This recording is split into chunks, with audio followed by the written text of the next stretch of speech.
morning. Good morning. Good morning. I forgot I wanted to move because I'm sitting at my desk at the table. And so my keyboard is right in front of me and I don't want it to be there. And I forgot to move it before I started, but here we are. So that's okay.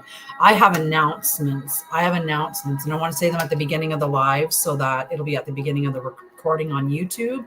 So I'm just going to hit the announcements and I might say them again later on because right now, it takes a little bit for people to show up. So I published another book. It was supposed to be released tomorrow, but it published early. So it actually dropped yesterday. And this is a beautiful story that I wrote to Mother Gaia and for us to reconnect with Mother Gaia. And it's just a beautiful, beautiful book. It's called The Voice That Remembers the Earth. And it's poetic and it's got practical tools within it. So it has practices, it has rituals, it has just so many beautiful things, channeled messages from different elements. And it's just a beautiful, beautiful book. It's available on Amazon worldwide. And it is also available as an ebook on Anshara'El.com. I try to put all of the books that I have on Amazon, I try to offer them as an ebook on my website for all of those books. And I don't have all of them up yet because some of the books were written quite a while ago and some of them are journals. So the journal ones, I'm not certain if I'm really going to have them as an ebook, but maybe at some point I'll make them fillable journals and have them purchasable on there. Hi, Leah. Tea time. I've got the other cup today. Normally I have my tea, my cup with the tea on it. It's because it's tea time. Today it's the it's the Stay Wild Moonchild. So how are you doing How are you doing on this beautiful Thursday? Thursday's ruled by hello up there. I'm on 2 different channels and we're going to talk about a couple of different things. I do have to send out the live. You have to share it on TikTok. And other things that help the live is when people tap on the screen, because the more likes that the live gets, it's a TikTok thing. It's not my thing, but the algorithm wants you to tap on the screen. So if you want my live, or if you want my live to go to do better, that's how you could help me. So if you like what I'm talking about, or it's helpful to you, or any of that stuff, then by all means share the live. But I'm doing that right now because sharing is caring. And I lead by example. I honestly, it's the truth. I don't ask you to do anything that I wouldn't do myself, because that's the way that it's supposed to be. Okay. So I just have to send out the lives, the likes. Say hello and like the live, please, because it does help me. And it's not for me, it's for the metric system, right? So you could help me by doing that. And say hi, because I like it to be a conversation. If I was going to just speak at the TV or the screen or the whatever, if I was just going to speak at something like that, then I would just record it and upload it. It would make it so much easier to do. But so please do communicate. Say hey, say where you're from. Let me know that. For you for the ones on YouTube, I'm also on TikTok. So I have the 2 screens. So yeah, YouTube and TikTok. All right. So I'm gonna go here and go in reverse. Oh.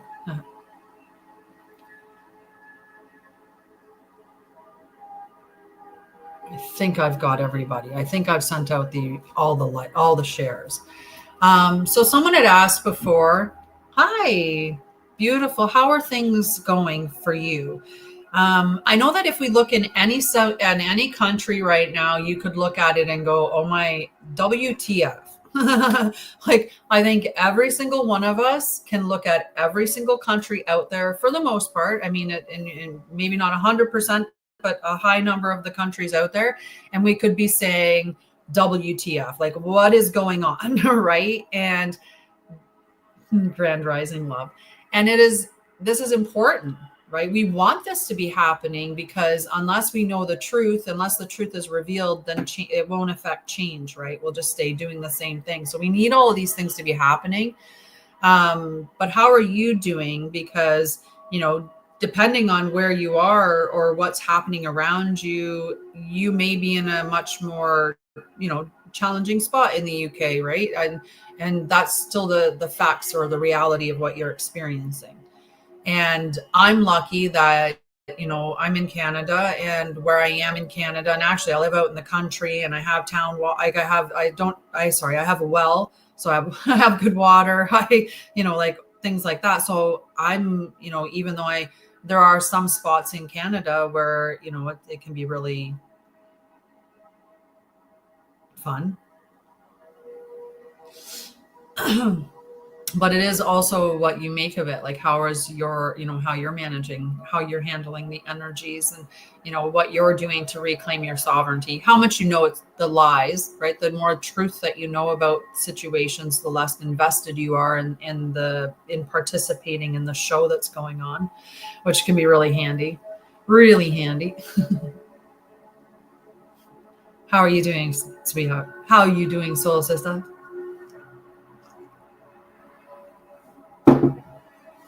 Had a beautiful day yesterday because on Thursdays on Wednesdays, I don't have a heavy day of like doing things in the public eye. It's a more of a free flowing day. I don't have a lot of structured stuff. And so on Thursdays, I like to do some meal prepping and puttering. I like to putter on Thursdays. Hi, Flory. Hello. I like to putter. I like to putter on Thursdays and just, see what I don't get up to. I do some work, and I do some meal prepping, and I do some just being outside, enjoying the beautiful day that we had. It was a very warm day yesterday, so it was quite nice. So yeah, I made fresh oat milk, and I made crackers, and I made all these are like healthy vegan or like they're organic. I'm doing very well, Flory, very well. How are you doing? I hope that you're doing very well. So I make my oat milk, and that's just, you just soak a cup of oats. This is how easy it is, guys. If you drink plant-based milk, I challenge you to make your own because it is so simple and so much better for you. When you get the milk in the stores, there are so many preservatives and chemicals that are in that milk that it's really not good for you. Anything that was good in the milk, they've destroyed by all the bad stuff that's put in it, right? And there's lots of sugars, and there's lots of other things. So you can make plant-based milk at home with 2 ingredients, 3 if you count the water, but let's count the water. You want really good water, and I have that straight from my tap, so I'm lucky there. But if you've got filtered water, then you're good. Or if you're drinking spring water, things like that.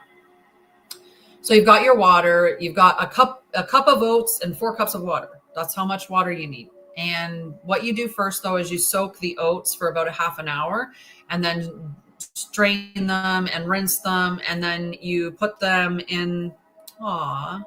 Yeah, it's shocking. It's shocking what I read from Canada, and you're going to see more about Canada because we aren't allowed to see anything our government says we can't see. That's why they're putting in all these bills, and Bill C2 is even worse. Like there's like, I don't understand, whatever. Anyway, I do. I understand very well, and we need to step back from it, right? And that's the problem, is we're like right in it, and we know that this is not the way that we are supposed to be living. We know that this is and it's just more people remembering who they are and how we're meant to live that will cause the way that the society is being now. It'll change it. It'll cause the new earth to come from that. So I published another book. I was saying that earlier before anyone came on, and it's called The Voice That Remembers the Earth. And it's a beautiful book Um, very happy about it. It's basically a book to the earth, but it's for you to reconnect with the elements and Mother Gaia herself. There's lots of practices and rituals within it, and it's very poetic, and it's just a beautiful, beautiful book. I'm so happy that it's published. It was supposed to be published on the 20th, but anyway, it came out on the 18th. So ta-da! And tomorrow, I do have another book publishing, and that is the third book in the Unlikely Heroine Chronicles, which follows four friends, Tiana, Parisa, Sha'Ryah, and Mariah, as they encounter mystical creatures, and they become unlikely heroines in the process. And they're cute little stories with some humor on the side. The first story was Tiana, the Goblin Slayer, sort of, because no goblins were hurt in the making of the story. The second story that was released was Parisa befriends the Pixies. And the book that drops tomorrow is the third one in the series, and it is Sha'Ryah Teaches a Wolf to Meditate. And then the next book that drops is Mariah's book, and that will drop on fall equinox, and that is well, we'll talk about that one later. Let's get through the book that's publishing tomorrow. So Sha'Ryah publishes tomorrow, so I'm super excited about that. Hello, how are you? Like echoing. Say it a few times back to back, right? I'm fantastic. I absolutely love where I am in my life. And it truly comes down to just embodying and remembering and embodying. That keeps being the thing that I'm talking about all the time, right? The more that we remember our truth and embody that truth, right? And so I've been calling that out a bit. So I'm in a temporary space. I ended up renting this place. It was furnished, and that's why, and it was all one bill, and somebody mows the grass, like takes care of all the yard work. Like I actually, like, everything that I have needed has shown up. Like it's just shown up. Now, did it show up the way that I thought it would? No, no, I had to be open. To the ways that it did show up. Right. So you just have to be okay with the way that it does show up. So I was looking to rent a place, and I found a place, and I love this place, but it's only a 3-month rental because this person does, like, they go to the Northwest Territories. They actually go to Nunavut and work there for 3 months and then come back here. So they didn't want to give up their place. So they decided to sublet it, and the homeowner is absolutely fine with that. Like I get along great with the homeowner. So, and then there's like the maintenance dude that comes and cuts the grass and does everything like that. And so the water's perfect. The water's like absolutely perfect. Well water, the house, there's so much green. It's so peaceful and beautiful here. After I moved in, I was like, there were some things that I needed, and all the things that I needed have appeared to me for free, including the office chair that I'm sitting on, which someone was just had it at the side of the road, just giving it away. So I got the office chair, and so everything just shows up for me, just in a miraculous way, but not the way that you would think, right? Because I'm thinking, here I am doing all of this. And so people just, when they purchase my stuff, right? That's how I'm going to buy a chair. I'm going to get this to here to buy a chair. And meanwhile, God is like, no, here's your chair right here. You need a chair? Here's your chair. And so it's been quite an experience the last little bit, watching this stuff. So my call out right now is for a bike and then a car, because I don't have that either. But my call out is for a bike anyway, because my son ended up getting some bikes that he got given to him because of this work that they did. And I was like, yeah, that's what I need, is somebody to give me a bike. and then I can have a basket on it, and I can ride my bike the 3 kilometers down the road to the farmer's market, and I can get like fresh vegetables and stuff from the farmer's market. So I'm like, it's gonna happen. It's gonna happen. Someone somehow, like my mom will show up and she'll be like, hey, I saw this bike on the side of the road, and I thought she was saying she wanted a bike, and she'll just show up with it. Or my son will do it, or something like that, right? Like somehow there's going to be a bike that's going to show up here because I've said that it would be nice to have it, so I can go and get fresh vegetables. And I know it will, and I'm going to have a basket on my bike. I can see it. And so it's just about alignment. Good morning. Good morning. I'm so happy you showed up again today, Teresa. Welcome, welcome. So I will be putting up a companion journal in the Temple of Light, which is a free group on my website, Anshara'El.com, which is linked in my profiles. If you go there, you can get the companion journal. And it's not just a journal with some silly little prompts. Like, these are well thought out, and they work in tangent with what I talk about during the live today. There's also a mantra, an embodiment practice, and a seal that is contained within the guide, and it's a PDF. The group is completely free. So, and there's other stuff that gets shared in there as well. On Mondays, there's a celestial spark. On Thursday, it's a transmission. On Saturdays, there's a reflection. And then I drop other stuff in there too.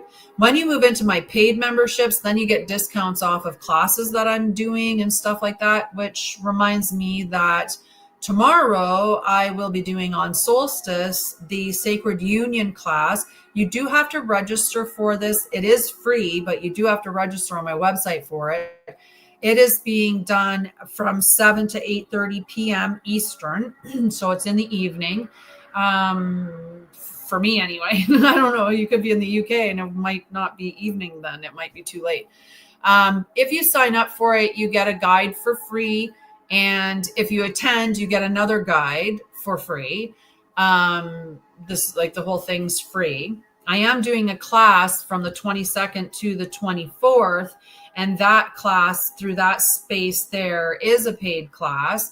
And again, you get more guides and, you get more education and stuff like that. So some of what you'll listen to in the free session, I will talk about what depth but it's not the bulk of it is just all the information.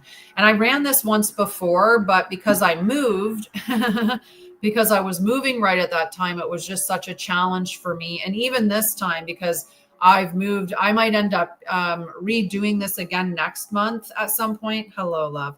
Or changing the dates of the class, because this month has gone so fast for me, even though I know it's the 19th. It's like, there's still lots of the month left. Like, I understand that, but it's just because with moving, and I didn't move until the first week into the month. So that month was just all the moving stuff. So anyway, it was, and plus now I'm outside. I'm like, let's be real.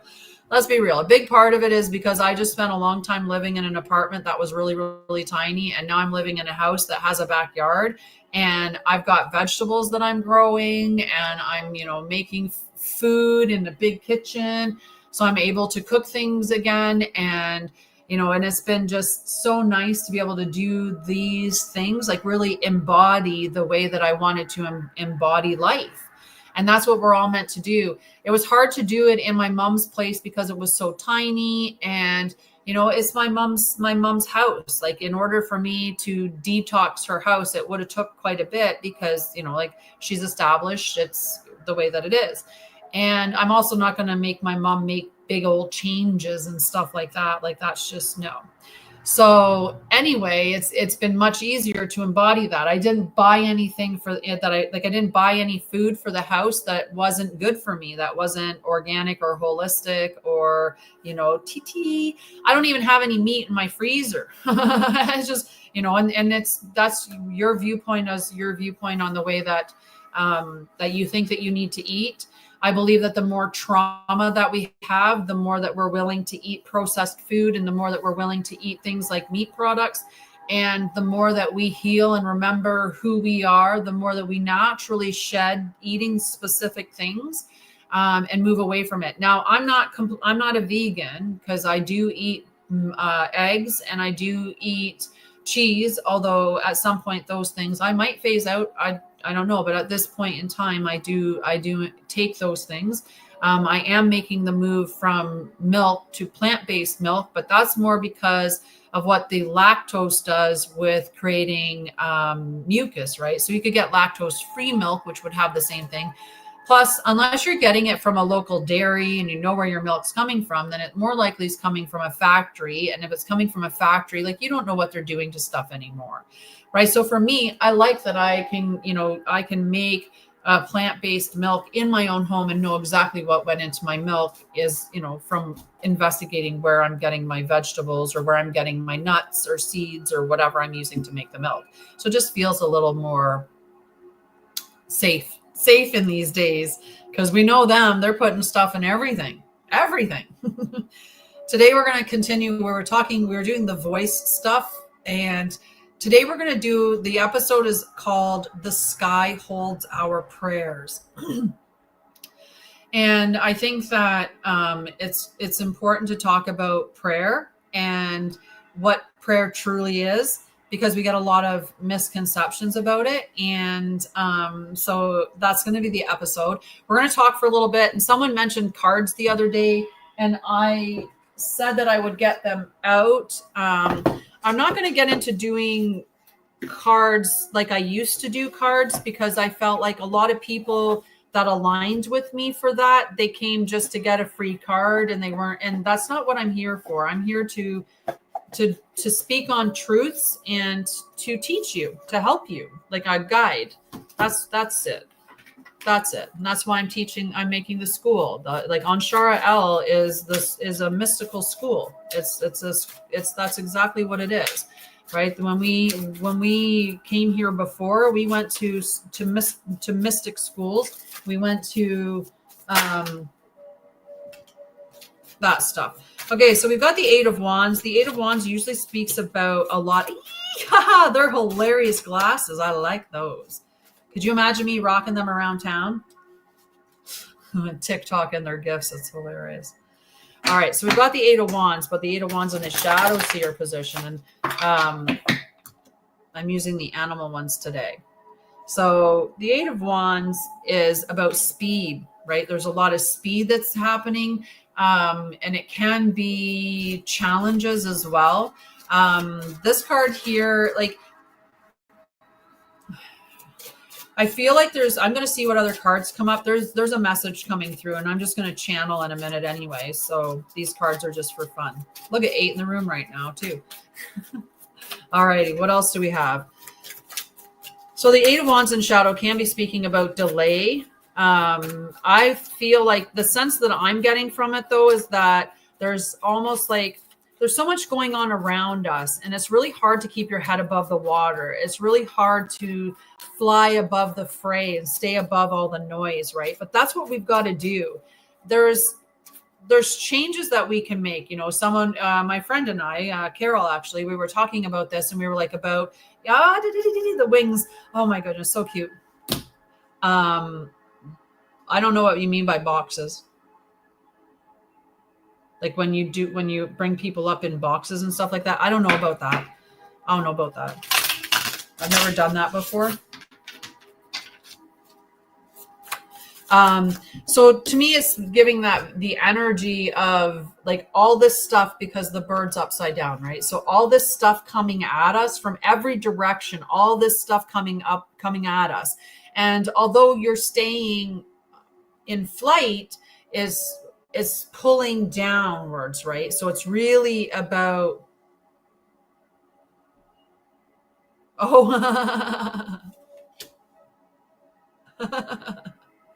so there was, okay, I see what you're saying now. I get it. So, and then it is right now, there's so much stuff going on. Like every time you go on the news, like I don't watch news. I don't watch mainstream media. I don't watch TV really. I shouldn't say I don't watch it, because there's sometimes, but I don't watch it the way some people. Maybe if you leave and come back in, because I don't see boxes at all. That might help.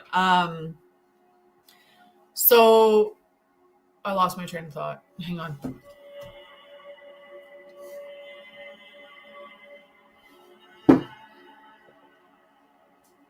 It punted the thought right out of my head.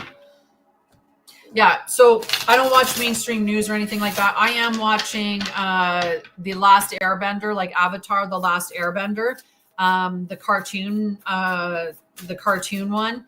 I did watch the movie as well, but I really am conscious about what I'm choosing. And even when I'm watching it, there's a part of me that's like, the buy-off, the payoff, the payout, right? Because I talk about embodiment all the time, and I talk about when you know what you know, you have to make choices based on that knowing. So I would talk about like Woody Allen, right? And Woody Allen and how, Mia Farrow, and there's even recording of him about the fact that he did in fact his adopted daughter and then went on to marry her.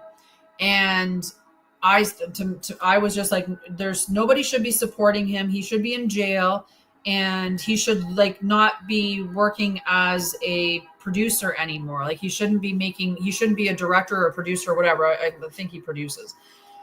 And, like this is, but he kept going on and he was still accepted and still, everything was fine. And he just moved on through his life like nothing happened. Meanwhile, married to the girl that was his adopted daughter, and Hollywood just didn't care. But that we know why. We know why Hollywood didn't care. But the public still kept watching their stuff. So I talk about that. So it's really hard because when I look at like the Last Airbender cartoon, it's on Nickelodeon, and I know Nickelodeon, not a good company, not a good company. So, I there's that trade-off of when you're really trying to be a conscious steward of, what you're watching, what you're giving your attention or your awareness to, it can create a challenge to engage with things like that, even TV or movies or like any of it, right? When you think about how many people are involved in SA or involved in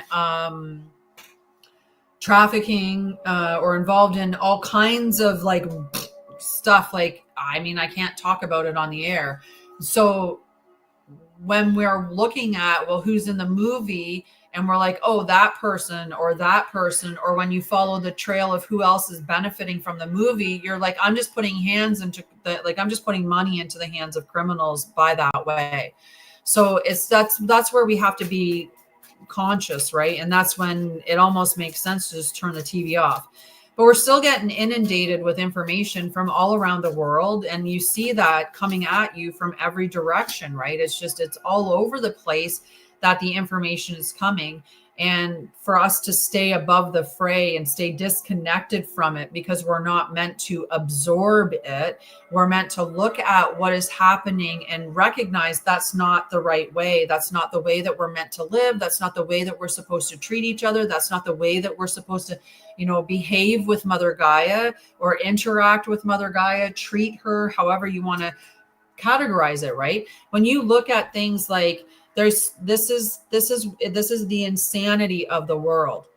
We have people screaming about climate change. They have demonized carbon. They demonized cow farts. They demonize the sun.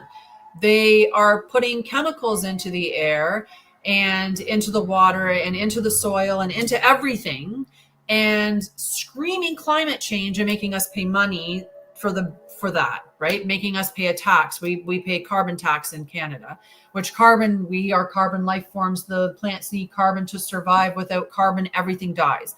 So anyway, barring, like, let's go to net zero, because life can't be sustained at like once it gets below a certain point, we can't sustain life. So it's like ridiculous. But all of these chemicals, then you look at the fact that these governments who claim to care about your environment allows companies like Temu, Shein, Alibaba, and all of them to exist. Do you know how many tax bills are sitting on properties that are sitting like on ocean, like that are sitting in the ocean, that are sitting on landfills, that are like, it blows my mind, right? That's the hypocrisy. right? That's the hypocrisy of it. And so it's always this more. And the powers at the top allow that because of this and control. And then they make us pay money for climate change that isn't getting changed. And the one way that we can do it is just be conscious consumers. Stop buying the crappy plastic stuff. Stop buying stuff. That's an easy way to stop climate change, or to help with climate change, is stop buying stuff, and really stop buying crappy stuff, right? Like, and be conscious about the stuff that you're buying. So anyway, but we are being inundated with information. We're being inundated with information all over the place.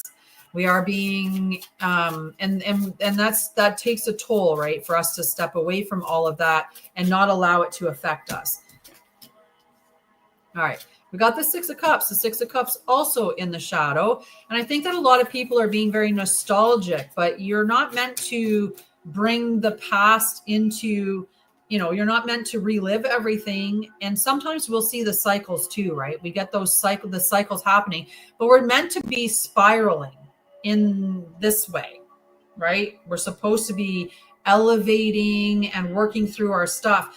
That spiral is what's meant to be happening, but most of us circle, right? We just keep going in circles. When you revisit that spot, it isn't because you haven't changed. It's actually so that you can see how much you have changed by how are you reacting to something that used to happen. The other part is with all of these changes going on, and for those that think that, the earth is splitting into two, there's a lot of people that are very concerned with who's going to, evolve into the new earth, who's going to be left behind, all of that stuff. Nobody's left behind. Everybody has the option to do everything that they are meant to do. Yeah, that's a little bit off. Yeshua did not want to be worshipped. Sorry. Yeshua taught you that the journey is within and that you can do it. You are the same as he is. You are divine by nature. You do not need a church. You do not need a religion. You do not need a priest. You do not need an altar. You do not need anything to find your way to God. You go to God within. That's what Yeshua came to teach us. And many of us came to teach along with him. Yeshua was a mystic shaman. He taught about the interaction with the earth. He taught about sound and toning. He taught about vibration and frequency. He taught about, he taught about so many things. So many things. All right, so we're going to talk about prayer today. We're going to talk about prayer. And that's what the episode is called, is The Sky Holds Our Prayers. And I know a lot of people pray, and a lot of times they pray and they're like, please, Lord, help me. Please. I promise I'll never do again. Just if you could please just help me with this. Some of that's a preaching, right? Then there's the heartfelt, like, please help me with the situation. Please, heal this person, or please, fix my financial problems, or please give me this, right? There's that kind of preaching. And then there's other preaching, right? There's other preaching that we do too. But what is the proper way to pray, right? How do we actually pray? Yep, that's just taught through the religious systems. It's just distortion, right? That taught us through the religious system to be looking outside of us for a church or a temple or a priest or, a savior of some sort to come and save us. But the only savior is you. You save yourself, and together we all save everything, right? We all save the earth together with our embodiment. And it doesn't take every single one of us. Doesn't take every single one. So the theme today is celestial dialogue. It's divine listening and living prayer. So the influence today is a waning moon in true sidereal Sagittarius, which is about release, reflection, and transmission. So the sky as the scribe of the soul and the translator of the spirit. And I love the way of thinking of that, right? Like, I just think that's just beautiful. The sky as the scribe of the soul and the translator of the spirit. So what are we going to ask? What are we going to say to speak into the sky and into the beginning? So where do our prayers go when you speak your prayers? Have you ever wondered where they go? Not the hurried words or the desperate pleas, but the ones you whisper in stillness, the ones born from bone, from breath and stardust. They do not vanish, they rise into the lattice of the light above you, into the sky that does not forget. The sky holds your prayers, not to grant them or deny them, but to echo them back refined. It holds them until you are ready to become them. Hi, Tina.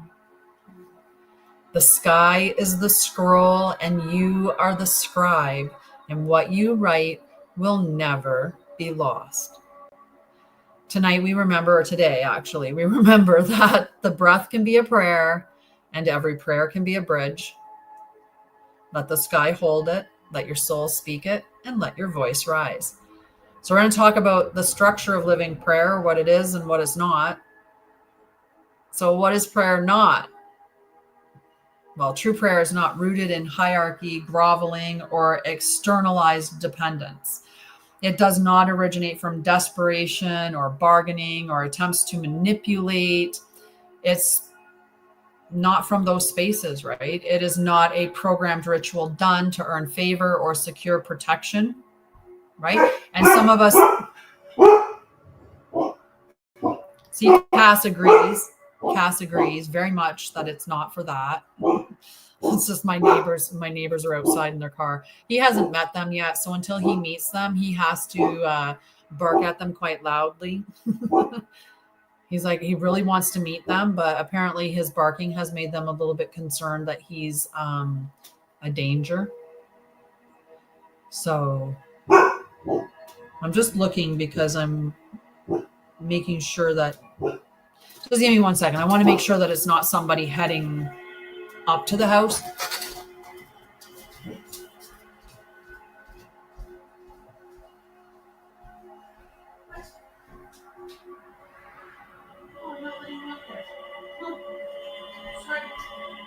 Sorry, you're not allowed to go up there. Hey, what is that? Cass, put that down. Thank you. You're being a great guardian, and I appreciate you. But stop it. Lie down. They're allowed to go to their truck. Sorry, bud. You don't need to tell me all about it. My good guardian. My good guardian. So true prayer is not born from fear. It's born from wholeness. To reclaim the sacred essence of prayer, we must dissolve the inherited religious distortions. So, like what happened with, coming in, what that one individual shared, right? We have to speak the truth on those things, right? And not from not from a mean space or anything like that, but we just need to speak the truth on it. Jesus was a teacher. He was not someone to be worshipped or your savior or any of that. He was a teacher of the mystic arts. He was a teacher of the truth, of the divine truth. So I'm not sure what the laughing face is for. Right? Yeah, prayer is resonance, not reciting. We're not reciting it. We're actually coming from resonance. Right? Sometimes you get into that, I'm going to get up every day and I'm going to say my prayers, right? So it becomes this habitual thing. But if you're doing it out of that, it's a habit, then you're not engaging in it from the right space, right? You're just doing it. Oh, okay. I'm like, what part? I don't know. But yes, that's my Cass, man. He's got to protect his mama. He's a protective guy. And he sounds like, you guys know my dog.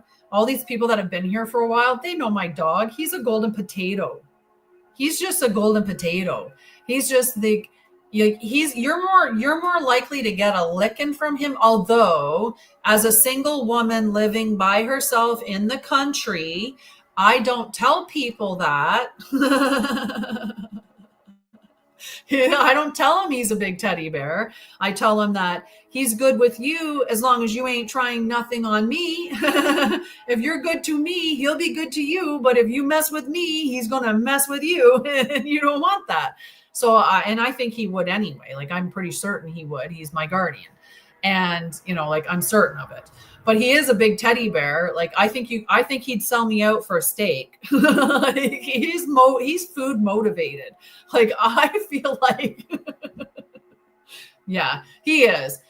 And I get that. Like, because the guy so there's 3 of us that live on about 3 acres of land, each, having our own. So I have this house that's a 1-bedroom house with like everything that I need. It's beautiful home, perfect size for me. And there's a couple that lives in the there's a basically it was a machine shed, but the whole top of the building has been turned into a loft. So they rent the entire loft of that building. And then the next building over is another 1-bedroom, kind of like this house, that the maintenance guy lives in, right? So anyway, when he's sitting out on the deck, the maintenance guy, before he ever came over, like, he messaged the landlord and he's like, so she's got a dog and I don't know what he's like, but I know what he looks like. And I don't think I really want to like just wander over there because he looks like he's a pit bull or something. And like, he's a big boy. That's what he said to my landlord. And I'm like, well, yeah, because most of the time, Cass, he's got his ears like, he's like the seal, right? He's got his ears flat against his head and they're back like that. And he's like this big old seal. But when he's like at attention, his ears go up like this. And he also goes from being down like this to standing up and sticking his chest up. So he does. He looks big. And when he barks, he's got a good bark. He's got a really good bark. I wouldn't mess with him. I wouldn't if I didn't know him. He postures real well. So that's him being my protector. And I know that. I might do some more cards at the end. I did pull out cards and I pulled a couple to give a little bit of a reading. But I'm going to do the education part now and we'll come back to it at the end. And do note that there is the companion journal available in the Temple of Light completely for free. So we're talking today about what prayer, what true prayer is and what it's not. And so we started talking about what it's not, in the sense that, it is not from fear. It's not just born out of repetition, right? Like, we're not doing it just as a every day I'm checking it off my list. Yep, I did my prayers, check. Right? If you're not embodying it and you're not present with it, then you're not truly doing it. And you might as well just not, because that's why there's no effect. Right. And I think that's what a lot of us, we're not fully embodying it. Right. There may even be a part of us when we are saying prayers and that are doing it from a space of, I don't believe that I'm inherently worthy of whatever it is that I'm asking for. There could be some of that is stuffed in there. And exactly, it is a constant. It should be. I had a lady reach out to me today and it was funny. You would have thought it was absolutely hilarious.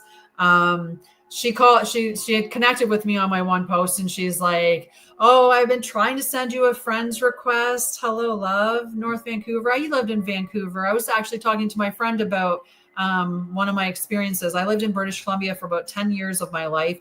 I lived in Alberta for about 15 years of my entire life. And then the other 25, mostly in Ontario, aside from a little bit when I spent in Costa Rica.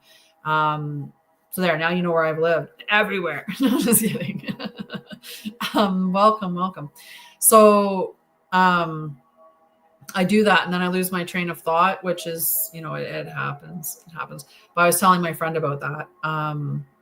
my experience out in British Columbia. Royal Columbian Memorial Hospital saved my life when I was a little kid. So I have fond memories of that hospital, even though it was a little bit terrifying at the age that I was at, to be there. But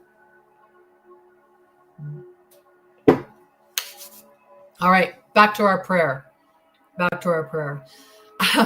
So prayer is to reclaim. So to reclaim the I had to figure out where I was and blah, blah, blah, blah, blah, blah. To reclaim the sacred essence of prayer, we must dissolve the inherited religious distortions, like that girl that came in the room, and there's where we were, to purify the ancestral imprints of silence and suppression, which many of us, we incarnated in previous lifetimes.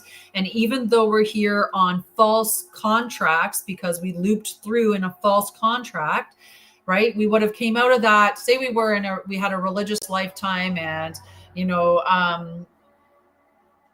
after we came out of that, we went into the false incarnation loop, and they said, like, you didn't really do things right here, so now you're going to sign this vow of silence, and then you come into this world, into this incarnation with that vow of silence. But that was made in false, because you weren't informed when you were making it, and it was, so you can undo that quite easily. And that's some of the stuff that I teach you in Anshara'El. So living prayer, that was so cute. Like, they're just so cute. They're little stars, and they're very cute on TikTok. The guests on TikTok, it's they can be distracting for sure, but they're very cute. So living prayer is alive, right? It's a communion between your oversoul and all that is. It is the breath of your being offered to the cosmos in real time.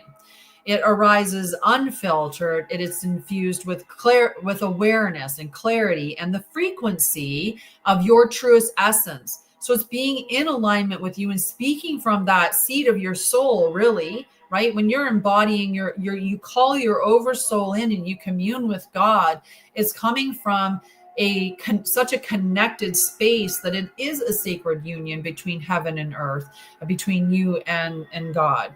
So it bypasses the mental performances, and it goes direct from the soul's direct resonance to source. Living prayer doesn't depend on memorized words or tradition. It sings from the heart in the now moment, and that's where it comes from. So by contrast, scripted petition can become hollow if it's not grounded in presence. So if you've got your prayers written down, and I do this, I have prayers written down and I read them every morning. I face the sun rising in the east, and I read my prayers. But I don't just read my prayers. There's, one part in my prayer is that it goes into my breath and I breathe in. And it says then, there's a part about the oversoul, and I call the oversoul in. I'm not just reading the words. I'm embodying what the words are saying. I'm embodying what the frequency. So when we're speaking from that space, even if they're written down, even if we've scripted them, right? It's just, we're not doing it like it's a checkbox or it's just a ritual habit, right? You're not just doing it just because you need to check it off. When you do it like that, the potency of them dissolves, right? Because it's not embodied prayer. So a scripted prayer may carry inherited wisdom, but if the field and the voice speaking it are not aligned, it can ring empty, right? It just doesn't have that same, your bell. Like, think of yourself like a bell, and you're trying to get your bell to be in the perfect resonance. And your resonance is different than my resonance. You have a specific tone. And when we are aligned and we are embodied with our oversoul, and so we're embodying our truth, it's resonating at that perfect frequency. And when you speak from that space or you commune from that space, then it has a tone that gets rung out that allows everything to come back to you in that same resonance, and the resonance of your truth, as opposed to ringing the bell where you're slightly off. So it's resonating out there, and it's going to bring you back more experiences and where your alignment is. So if you're out of alignment in some way, it's going to show you where you're out of alignment, right? So if there's something in you that thinks that you shouldn't be charging money for a spiritual gift, People who are looking for people that have spiritual gifts don't have any money. If you have all of these thoughts in your mind, or vows of silence that you signed, or you're working through something, like imposter syndrome and stuff like that, your bell is showing you by those things coming in that you're out of resonance. That's why. So it allows you the opportunity by seeing those things come. Oh, then I'm out of resonance. Where am I out of resonance? What is not in alignment? Where am I not walking my truth? And maybe it's that you're afraid to speak the truth. And many of us have been, because of the previous vows and contracts that we've experienced. From all of the witch trials, from all of the, the vows and the religious contracts that and doesn't matter if they were signed in an uninformed consent.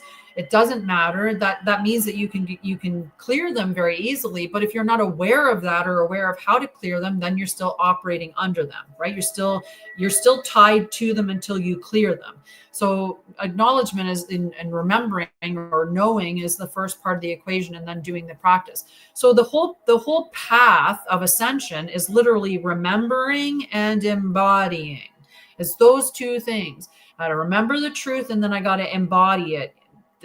That's how we bring heaven to earth, is through those two ways. It has to be embodied, right? It has to be physical. It has to be physical. So when we're praying from the heart, when we're praying from the soul, right? It's pulsing with the breath of God moving through you. And that changes the field, not through creation, or not through repetition, but through radiant authenticity. Just being in that tone, that perfect tone that resonates out and brings everything back that's aligned to you. It's beautiful. So the sky is a cosmic mirror, right? And I don't think that we look at the sky that way, or have traditionally looked at the sky that way, right? We look at the sky as where the weather generates, where we get rain, where we see clouds, where we see other things going on now that we shouldn't be seeing on. But I'm going to speak about it in a different way. I'm going to talk about the sky as a cosmic mirror, right? The sky is a great memory field. Think about water, and think about how water has memory, and they actually can determine that water has sentience to a certain degree, at the very least, because of all the studies that the lady who was flash freezing water that had been placed over a seed, and the image that the water returned when it froze was of that seed as a plant. So she did sunflowers and flaxseed and all these other different seeds, and it would show the plant as a full-grown plant. So for the water to be able to sit over top of a seed and know that that seed would become a sunflower shows some level of intelligence or some level of consciousness. And so with that being said, we can inarguably say that there is intelligence throughout everything, because there's moisture, which is water, like it's everywhere, right? So it is everywhere. And I have some concepts on that, but I'm not going to talk about it on the channel just yet. It's probably something I'll talk about more in group contents, like in the groups, in those types of spaces. Okay. So the sky is a great memory field, an ancient archive of divine resonance that holds the soul's most intimate truths. It does not judge or filter, it just receives. So everything that you send, in your prayers and your wishes and your desires, and when you're sending it in the hopes of it returning to you, the sky is recording that. It does not matter whether it's aligned with you or not aligned with you. It's every whispered longing, every tearful breath, every unspoken yearning is captured not just by sound alone, but by the frequency behind it. And that is what gets placed within the memory field. So the stars are not cold and distant. They are record keepers of the soul song and carriers of that echoing intent. So when a prayer rises, it is absorbed into the celestial lattice.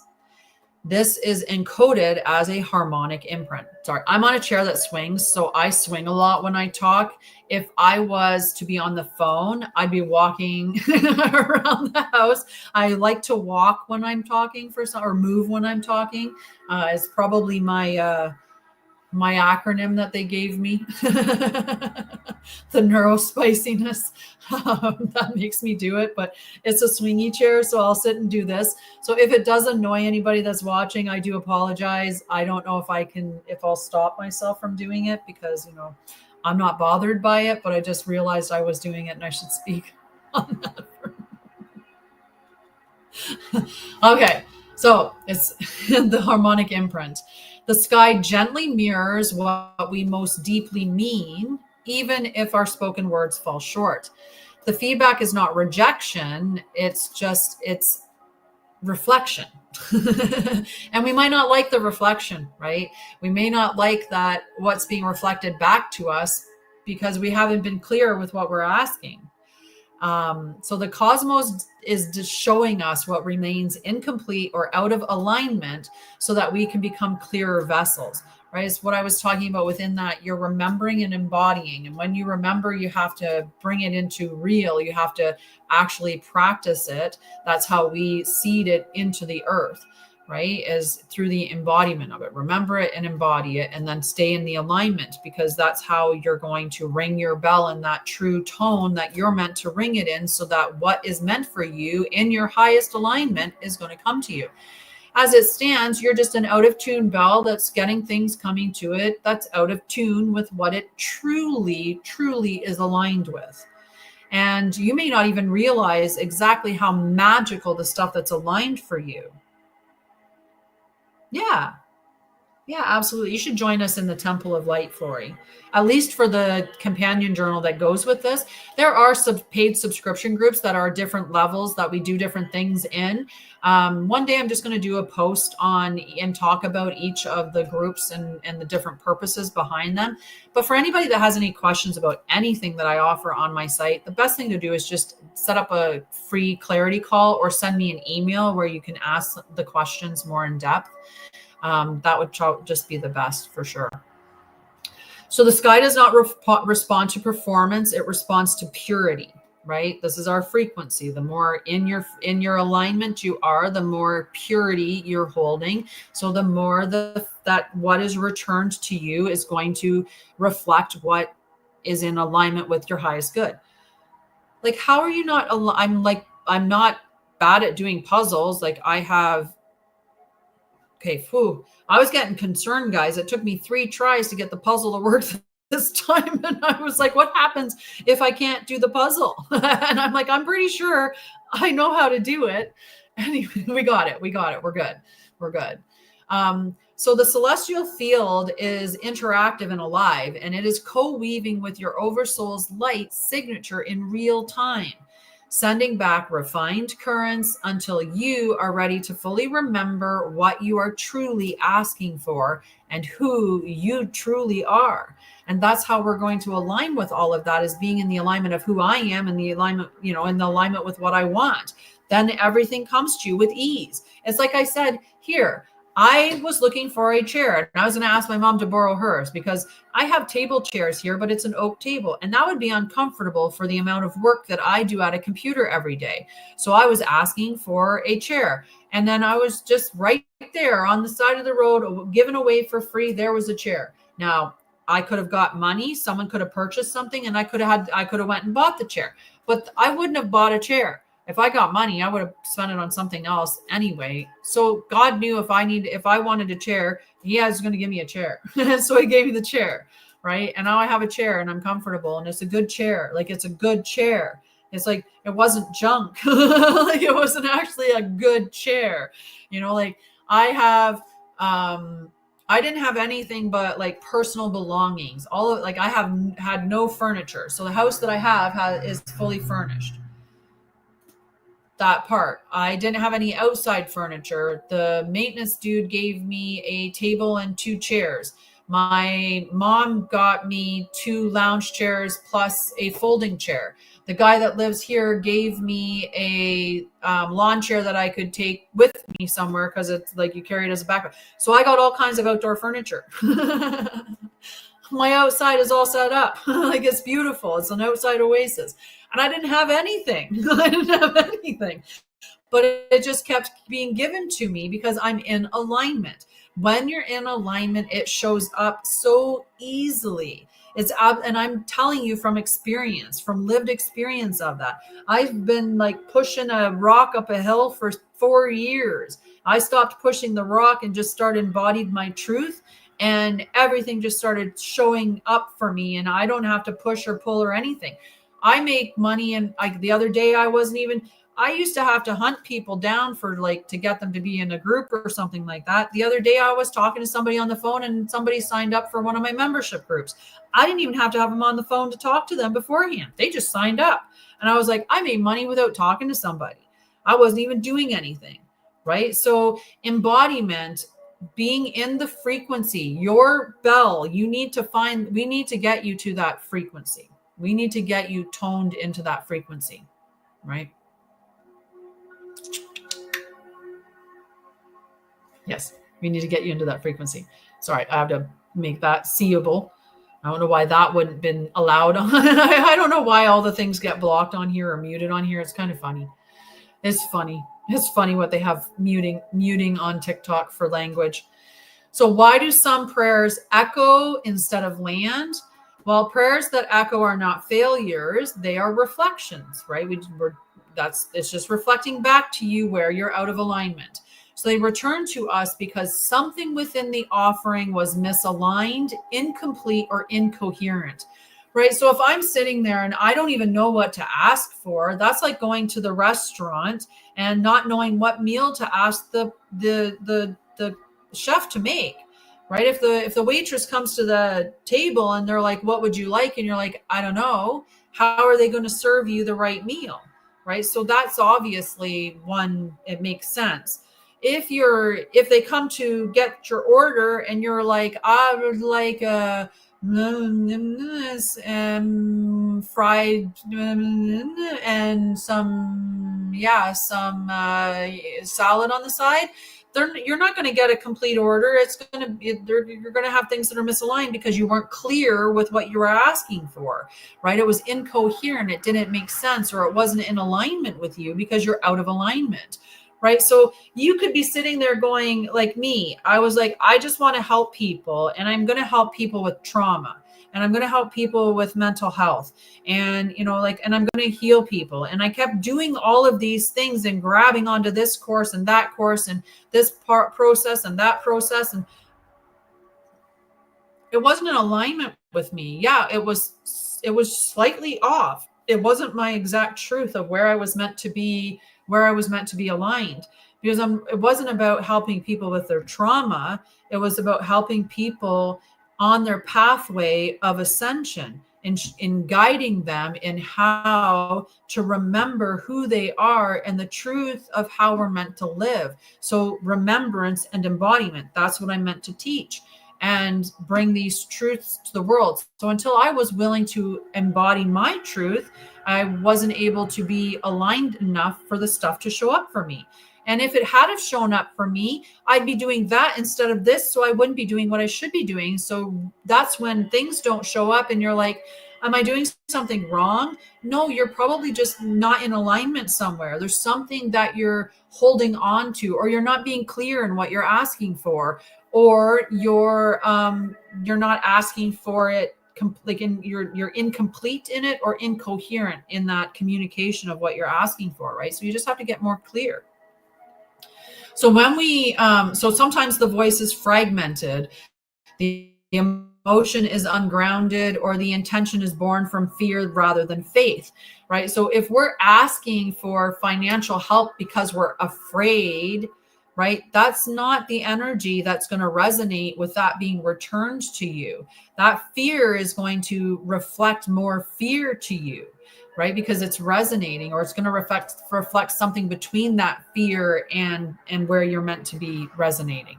So we need to be in a clear space and have faith that when you're praying, you know it's going to be returned to you because you're in alignment.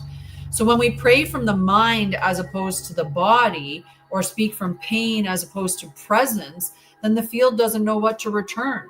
It can't fully receive that information. It's too disjointed, right? So the energy reverberates. It's not as a punishment, but as a tuning opportunity. It's literally saying to you, you're out of alignment. Look at your life and find out where you're out of alignment. And as soon as you're in alignment, that's not a problem. Not a problem for you to have the things that you're looking for.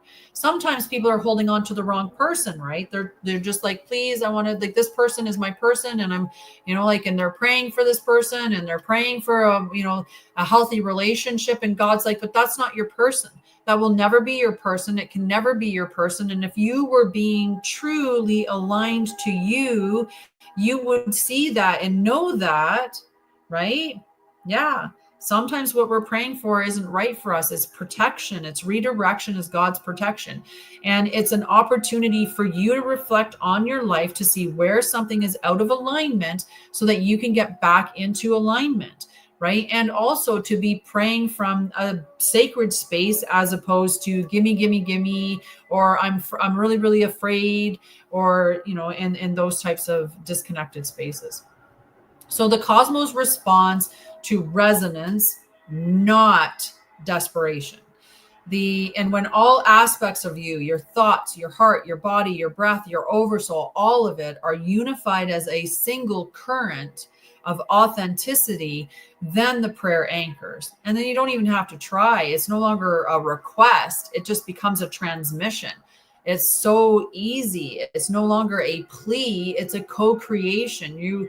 God gave me a chair because I need a chair, because he knows that what I'm doing, like, I'm so in alignment with what I'm doing, right? This is necessary. And I know that it's going to show up, just like my bike's going to show up. I asked for a free bike, or I asked for a bike. It doesn't have to be free. I just asked for a bike, and I'd like a bike with a basket so I can go down to the farmer's market and get my fresh vegetables. And I see myself doing it. And I know it's going to arrive. I don't even question it, because I know that that's an alignment with me. That's an alignment with me in this part of my journey right at this time. And so of course it's going to show up, right? The echoes that happen when things don't show up and we're like, well, I wonder why that didn't show up. No, maybe because God's getting you a car so you can drive to town, you can drive to the farmer's market, you can take your dog on a trip. And so that car is taking a little bit longer to bring into form, right? So if the bike didn't show up, I wouldn't see that as being a failure, because I would know what is going to show up is going to be in alignment with me. And that's the point of it all, right? So that's prayers. Echoes are invitations to refine, not reasons to retreat. Okay, it's just a refinement. It's not throw away everything. If I had have listened to, the fact that I didn't have the followers that I could have had, or I wasn't getting the financial return that I could have had, and I decided to just not do it anymore, I wouldn't be here today. I didn't retreat from it. I just kept changing slight little things and tweaking little things, until I got into the spot where I knew that I was in an alignment space and embodying it. All right, so becoming the prayer. The highest form of prayer is embodiment. It's when your frequency becomes the fulfillment of what you longed for. So when do you find your sacred union? When you become sacred union. When you unify the divine masculine and the divine feminine within yourself. And then the sacred union shows up with you and meets you in that resonance. When do you find when does everything align with you? When you become aligned, when you're in your alignment, then everything that's aligned with you shows up without fail. It's the way that it happens. I mean, I know the people that have been with me on my journey, you can, like, this whole experience here, right? I was living with my mom, not even making enough money to pay for rent. That's why I was living with my mom. I wasn't living with my mom because my mom had a big, beautiful home and there was a room for me and there was lots of room for me and my dog and all of that. Nope. My mom and I were living together in a seniors building in a 1-bedroom apartment, and there was not enough room for both of us. And we slept together in the same queen size bed for the last like 8 or 9 months. Like, it's been a long journey. And then all of a sudden it wasn't all of a sudden, we were waiting for the time when it would happen. And it did. And we got the eviction notice that I had to move out, and I had until the end of the month to find a place.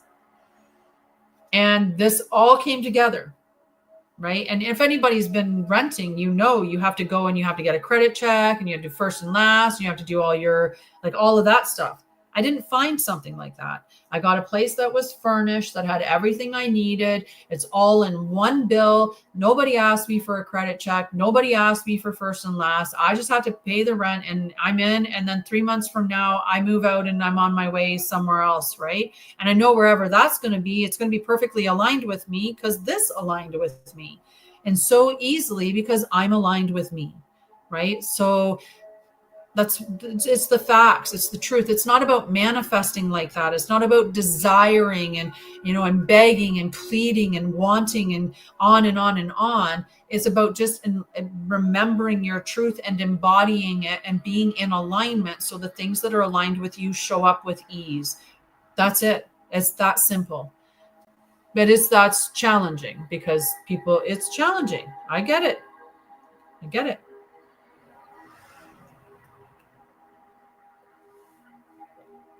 It's a pathway, right? It's the pathway there. So the highest form of prayer is embodiment.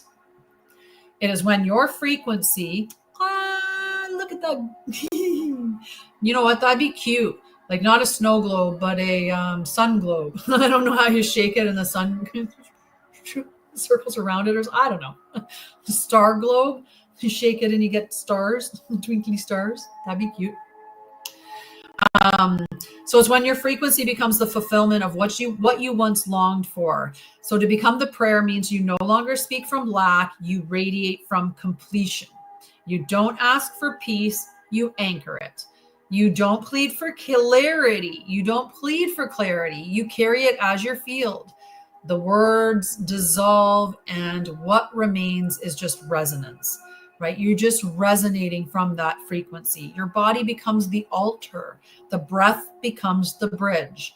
And in this space, your life becomes a living transmission. It's a beautiful living transmission, right? You are no longer seeking the divine answer. You are living as it. And that is embodiment. And when we do that, the earth is blessed through you. So I have a quote that I wrote down. I keep looking at now I'm going to say it. So the sky does not forget what your soul truly meant to say. It knows what you really meant. So we like to do a embodiment practice with this. So we're going to do a living prayer sequence.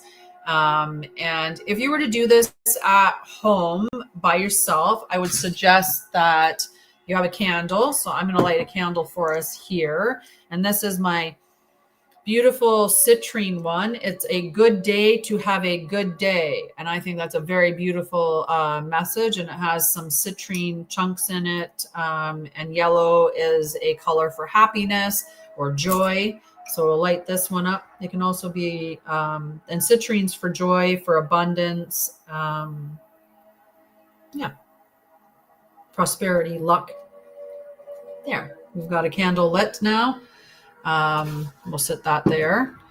All right. So if you're doing it by yourself, now it suggests having, being near an open window or outdoor access, if possible.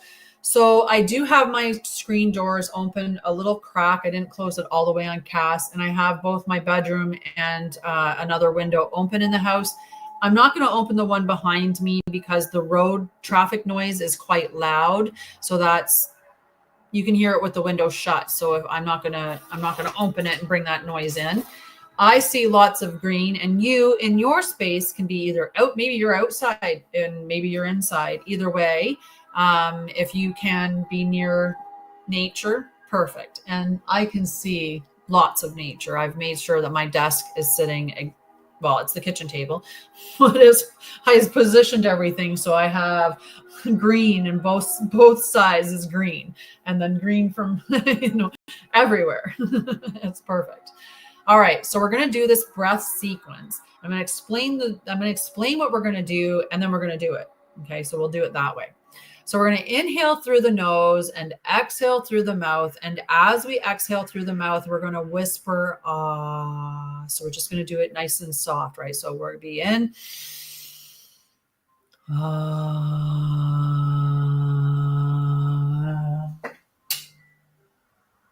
My son's calling. I told him if he's told me he was going to call me later, I said I would answer it if I could, but I can't. So next time, maybe I'll call him back when I can.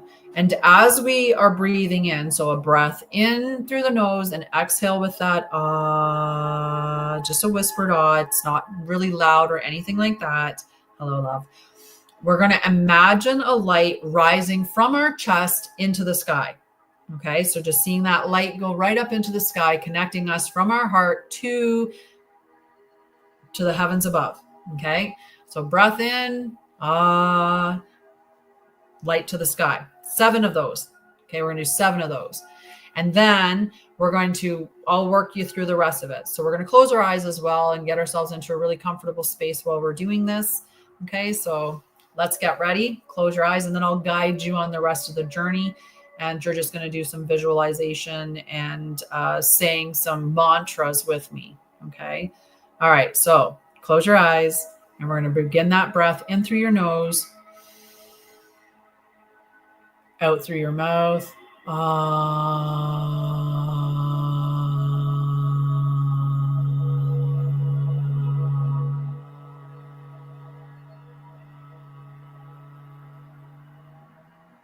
Remember to see that light from your heart up to the sky, up to the heavens. Another breath in through your nose.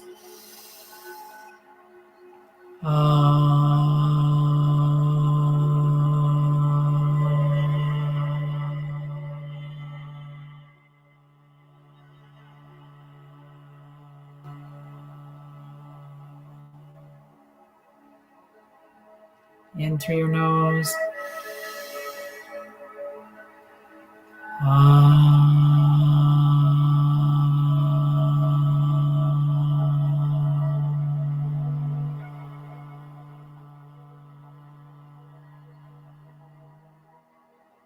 In through your nose.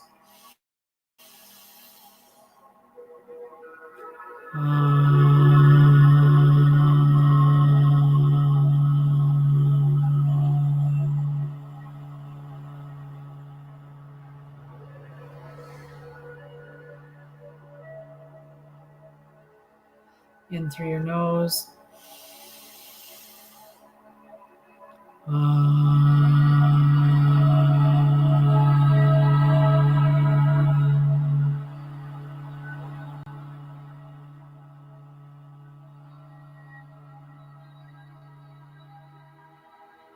In through your nose.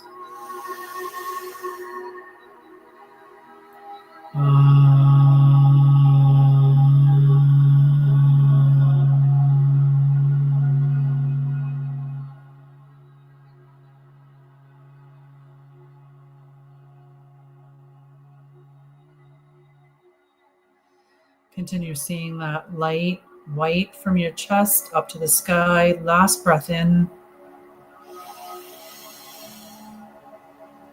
Out with the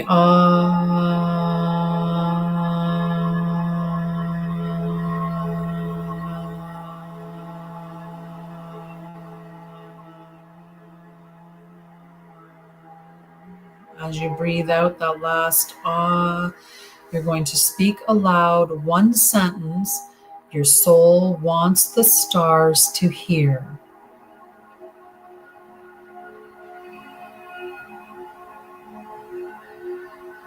Let it rise gently.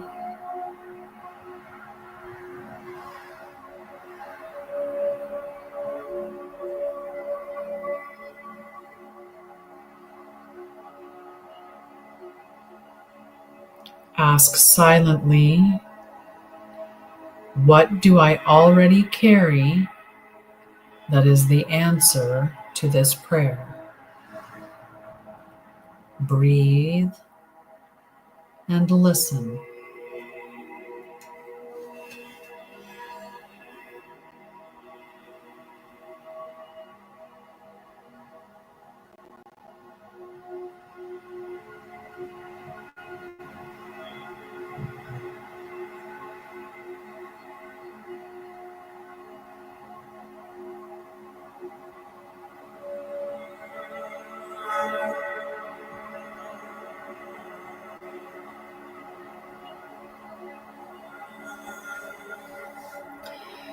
Now you're being invited to scribe the sky, which means journal what comes.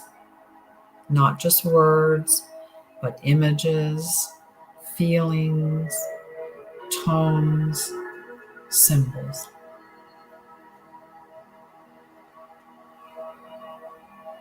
And we're going to seal the sacred offering by placing our hands over our heart and whispering, "May the sky remember me as I remember the stars."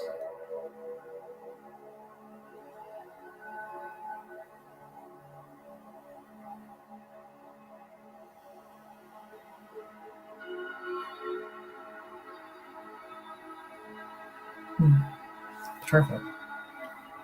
And when you're ready, you can come back to this moment and open your eyes and continue to journal whatever came up for you, any symbols or words, anything at all. Okay. So, common questions and answers. See, this is what we do in all of my groups. This is what we do in all of my classes. This is what I do. It's things like these things. Wouldn't that be a beautiful way to fall asleep? Right? Sending your prayers to the skies, writing them down, and wake up in the morning and journal right away whatever comes up. I'm going to do that. I'm going to record this as a bedtime meditation. Thanks, Ash. Yeah. And then I'll put it on my site. I'm writing it down because if I don't write it down, I might forget it by the time I've done the episode.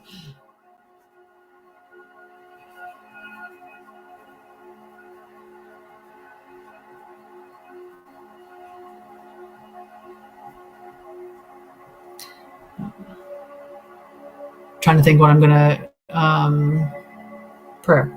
That'll work. Prayer will work. I was like, what do I call it? Prayer. Bedtime prayer. So what if my prayers feel unanswered? And a lot of times that's what we feel like they're being unanswered. And sometimes the prayers aren't being unanswered. They're just still in the process of being integrated. So we're waiting for them to become formed, right? Sometimes the field is refining your frequency before responding. And sometimes the soul is asking for alignment before those outcomes can happen, right? Because you have to be in that aligned space to receive it, right? I talked about this a long time ago, even before I was fully embodying my truth. I used to talk about how, I want to be a billionaire and have like a legacy company, like say I want to own Tesla as an example. Right? If that's something that, that your goal is in life, you're going to have to learn how to manage $1,000, $10,000, $100,000, $1 million, $10 million, $100 million before you get to a billion, right? Like there's a lot of stages to get to that point. And that's the refinement or the alignment that needs to occur is for you to be able to open up your bandwidth and your frequency to handle that coming at you. It takes a lot more energetic bandwidth to handle working with 5 clients than it takes to work with 5,000 clients, right? So if you're hoping to have more income in your house, and let's say you're working in a spiritual healer, a coach, a teacher, something like that, I do help with these things. I have Christic, I have services that I offer. I have a Christic nervous system upgrade for those types of leaders that want to open up to be able to expand to handle more. And I also have a Christic reclamation, a soul reclamation pathway that I do. And that can be for anybody at any level. But anyway, not to get off on those too far. But it's just being in those in alignment, right? We're really working to get to that alignment and to recognize when we're out, and that's all the reflections are that we're seeing. So if you've requested something, it'd be like if you went to the restaurant and you asked for a hamburger and you didn't specify that you didn't want tomatoes, and the waiter brings you the hamburger and there's a tomato on it. You're not going to be shocked that there's a tomato on it because you didn't ask for them not to put it on there. Right? Just like simultaneously, if you ordered a steak, you're not going to be surprised if they don't bring it with onions and mushrooms and, or a lobster tail if you didn't specify that you also wanted the surf and turf, right? Like, you're not going to be confused when you're at the restaurant and it's happening like that. So if you don't ask for it, or if you don't ask for it, it doesn't know how can it come to you, right? So there's that understanding as well. And it's just look for transformation rather than a transaction, right? You're not praying for the transaction. What we want is to embody our truth and then allow everything that's aligned with us to show up. But it's not like in this transactional way of I'm doing this to get that, right? Hi, Evie. How are you, love? So how do I know if I'm praying from alignment? When your heart, your mind, and your body are all unified, when your prayer carries deep peace, even before it's fulfilled, that's when you know you're praying from alignment. So it's just, there's peace feeling. You're not coming from, oh my God, please help me. Please help me. I don't know how I'm going to survive. And I've been there. I know. I remember. It's lovely to see you. I do. I remember the little bumblebee on the end of your name because it's cute. And I like bumblebees. Let's save the bees, right? So when we're peaceful, right? It's not coming from a space of angst, right? And I've been there because I did pray improperly before. I used to pray from the, oh my God, please, please, please, please, please help me, help me, help me. I don't know how I'm going to do this. I don't know how to, from desperation, from from spots that weren't aligned and so when you're in that peace spot, and that's when prayer is aligned, and when your body, mind, and heart are aligned. So there's no rush, there's no grasping. It's just a calm offering from your oversoul. So what's the difference between manifesting and praying? Well, manifesting is typically will driven, right? If I do these things, enough repetition, or if I do these types of things, it's going to happen. Well, the beauty about being lost means you get to find out where you're going, right? It's this journey of discovery, and you're never truly lost. Never truly lost. There's always there's a reason for it, but I can possibly help you with that. So manifestation is will driven, right? And whereas prayer is heart aligned. When we're manifesting, we're like, okay, I'm going to manifest 5,000 followers by the end of this month, 5,000 additional followers from before the end of this month, right? So it gets like really, really in that space.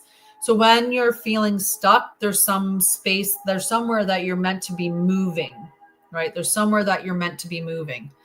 And that could be something needs to move out of your life. You need to move some mindset, do a mindset shift.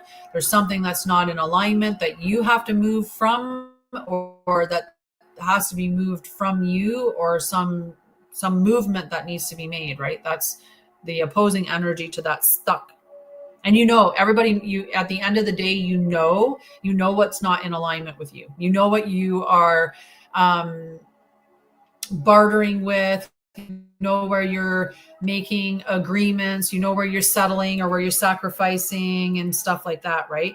So many times we hold on to things far past their date, or we think, I did this in relationships is a big one. Relationships and jobs, we do that a lot. right? Like, I don't know how many people I've heard say about, like, like, what are they going to do if I leave my job and they're never going to replace me and yada, yada, yada, yada, yada. So they stay stuck to the job, or they're like, oh my God, what is this place going to do without me? Because they don't even have enough employees. And, like, so I'm just going to stay here in this space that's not aligned with me because, they're not going to be able to survive without me for one reason or other reason, right? Have you asked him directly? Just ask him. Ask him.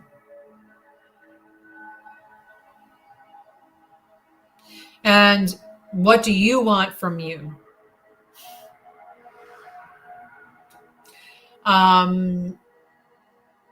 Manifestation is, I create this. Prayer says, I merge with this, with what is highest, what is best for me. So true prayer comes from a form of divine creation when ego yields to embodiment, right? So it's different that way. Is it wrong to pray for outcomes? Is one that is a question that often gets, right? Is it wrong to pray for, like, can I pray for the resources so that I can pay my bills? Is that wrong to pray for those things, right? Yeah, you're just a hookup, honey. He's not ready for a relationship. He's not your person. So why are you settling for second best? You deserve way better than that. He's telling you, he's showing you. Is that what you want? Is that a relationship you would want? Is that a healthy relationship? No, it's not even a relationship. He already said he doesn't want one. So don't be there for him to come back. Close the door on that.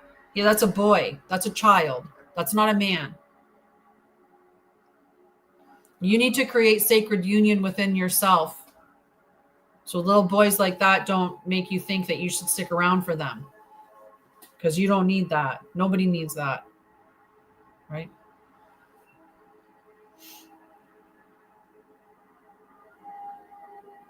It's not a service, right? It's not just like, I'm just going to call you up when I need a little feeling good about myself, right? You need to value yourself more than he does. So, is it wrong to pray for outcomes? No. But the key is detachment, right? It's powerful to pray for visions, for healing, for change, but you have to offer it through the lens of divine intelligence. This or something more aligned keeps the channel clear, right? I always say this or something better, or, and this or something more aligned is an even better way to phrase it than saying something better, because maybe it's not necessarily better, it's just different, right? So that'd be important. Hi, Jax, how are you? Right? So, and how can I become a vessel for collective prayer, right? So to be I'm just going to go grab my tongue. It's in the other room. Over here.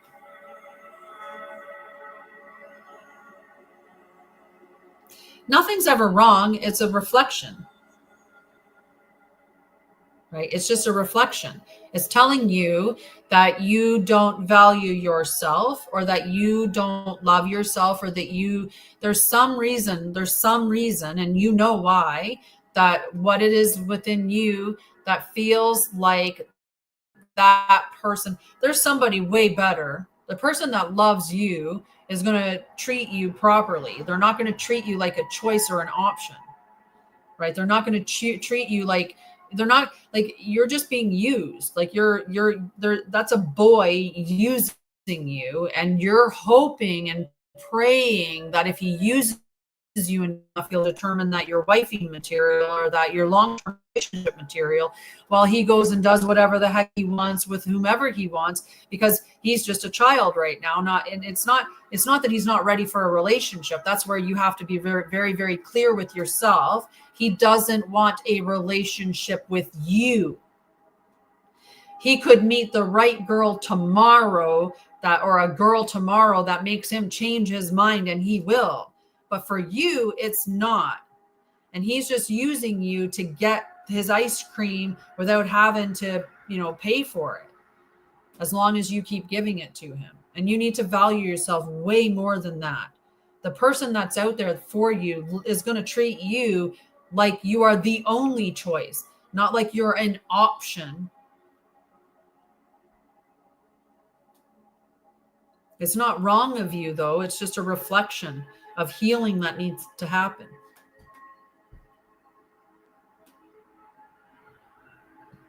Mm-hmm. So by becoming the frequency you pray for is how you become a vessel for collective prayer. When you walk as peace, truth, or harmony, your very breath becomes an offering. And daily embodiment amplifies collective prayer more than words ever could. So the more of us that resonate with the truth, the more that we affect everything globally, right? We elevate the frequency of the collective as well as of the planet, and not just ourselves. So embodiment isn't just for me. I embody the truth, and I embody that truth for you as well, or for Mother Gaia as well. It's not just for me, it's for everybody. It's for all life. It's important. Okay? So we've got an Oversoul invocation to speak, to seal this education, to seal this prayer. So this one here, you're going to want to say it out loud, if you can, and if you can't, then you can whisper it, or you can say it inside at the very least, but try to say it out loud. Okay. And this is your Oversoul invocation, and it is called "Let My Breath Be a Bridge." And this is inside that guide, that the companion journal. I put the invocation as the front page, and then you get the rest of it, the mantra, the embodiment, the seal, and then the journal prompts as well in the companion journal that's for free in the Temple of Light, which is a free membership group on my website. There we go. All right, you ready? Ready to speak this out loud? Tall and proud, spine straight. I call now to the sky that remembers, to the stars that scribe, to the silence that sings. Let my breath be a bridge. Let my voice be true. Let my prayers rise in alignment, not desperation. I do not send my prayer to a faraway God. I breathe it into the field. I embody the answer I seek. Let my breath be a bridge, and let the sky hold what is sacred. And so it is. And it is done. So the journal prompt questions that are available in the companion journal is what is one prayer your soul has whispered that you never dared speak aloud? What belief about prayer are you ready to release? What does it feel like to become the answer to your own prayer? And what does the sky remember about you? The sacred sentence to anchor is, I breathe prayer into the field. I walk as the echo of what I've spoken. Your mantra is, I am the breath between worlds. My prayers are written in light. And there's the embodiment practice, and then the seal of remembrance in the guide. So that's all for free in the Temple of Light. And that's all for the education and recorded part of today. Anything else is just us chatting and talking and sharing. So how did you guys enjoy that? Oh, Ashley, you know what, Ash? I have something that you should sign up for. And this isn't because I'm trying to sell something, but I just know that you would love what would be returned from it. So on my site, there's a part that says, walk with, I'm going to pull it up. and pull it up because that makes it easier for me. So it's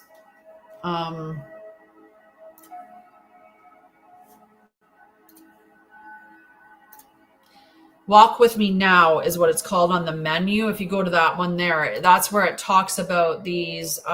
It's called a soul note, and it's called a so these are donation based, and it's not soul note. That's why I had to pause. I'm like, it's not a soul note. I'm mixing the two of them together.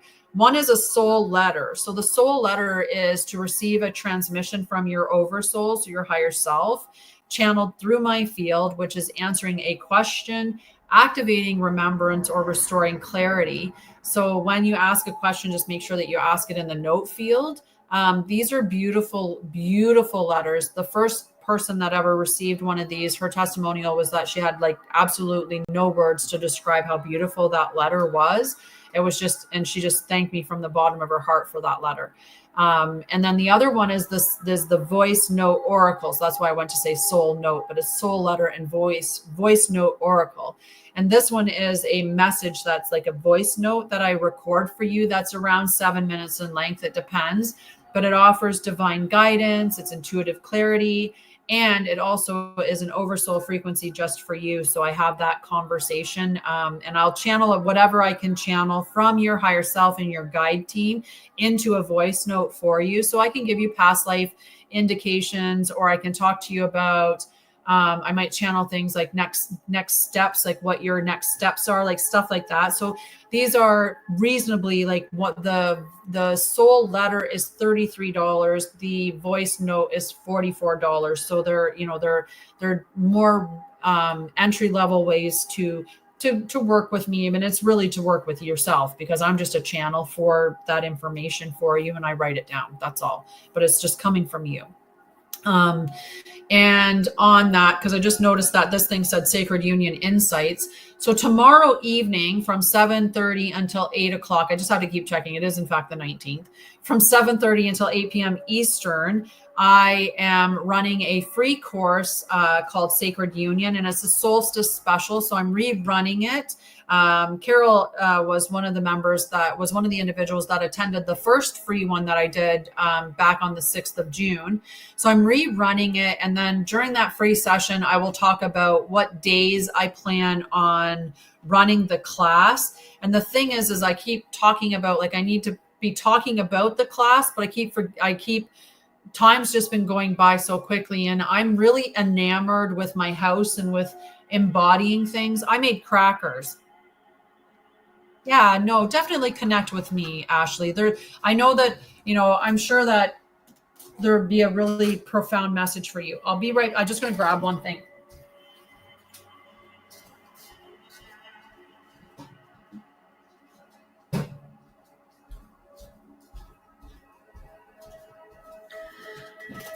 So I was talking earlier about how I make oat milk from at home, and the way that I make my oat milk, like, you can make it sweeter if you want to, but I don't. I just put salt, like Celtic sea salt, and oats and water. That's all I use in my oat milk.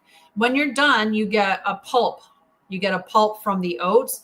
So I take the oat pulp and I add flax seeds and different spices and stuff. In this particular one, I put salt and flax seeds, and then I added dill so that there would be like a little bit of a dill flavor. And I'm just trying that one out. The one I did before was a rosemary one. I was thinking about adding like black olives, like chopping up some black olives really small and adding it into it, or olives into it. You can put whatever you want in them, but that's zero waste. So and they're good crackers. They're nice, and like they've got a bit of crunch to them. You can use them as a dipping cracker. They work well in that way. So yeah, I just wanted to show that, because I was like, it's just really, really amazing what you can do when you start to just take care of yourself and do things at home, which is really awesome. Really awesome. I wasn't doing cards today. I did do a couple of cards at the beginning of the session. But I was thinking about it. If I do cards, it's going to be like shorter readings. because yeah, that was part of my problem before, was that I was giving away so much for free, and time again, like every day I was sitting here showing up and doing all kinds of stuff, and nobody was working with me, and I would be giving things for free and again and again and again, right? And so then I was like, this isn't, I can't be giving everything away like that. So that's why I stopped doing just cards all the time, because I wasn't in alignment. That's why I wasn't in alignment. I had to stop because I wasn't in alignment. So I'm okay with doing